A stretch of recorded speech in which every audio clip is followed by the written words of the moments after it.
Comment gérer à distance un garage quand on n'habite pas dans la même ville? Donc effectivement, c'est l'un des principaux problèmes que l'on peut avoir lorsqu'on on est investisseur immobilier, que ce soit dans un garage, que ce soit avec des garages ou que ce soit avec d'autres biens immobiliers, c'est que si on n'habite pas dans la même ville, on va être obligé de gérer et de louer à distance le bien en question, donc le garage pour cette vidéo.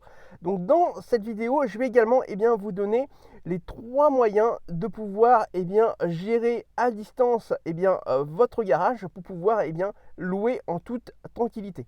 Donc le premier moyen, c'est via une agence immobilière. Effectivement, c'est on va dire le plus connu, c'est qu'effectivement lorsque on a un bien, on a trouvé une bonne affaire dans une ville ou même loin de chez nous, pour pouvoir tout simplement gérer, que ce soit le locataire, la location ou même le bien immobilier, une agence immobilière est adéquate pour pouvoir avoir un point de chute sur place et ne pas avoir à se déplacer constamment. Le deuxième moyen, c'est via la famille ou des personnes de confiance qui habiteraient la ville en question.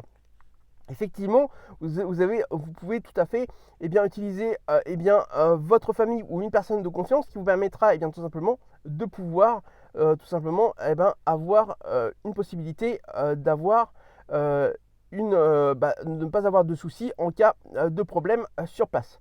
Enfin, le troisième moyen, et qui est le moins connu, c'est via des conciergeries. Effectivement, vous pouvez tout simplement utiliser autrement qu'une agence immobilière. Vous pouvez faire ça par une conciergerie qui, elle, s'occupera principalement de tout ce qui est entrée de locataires et sortie des locataires.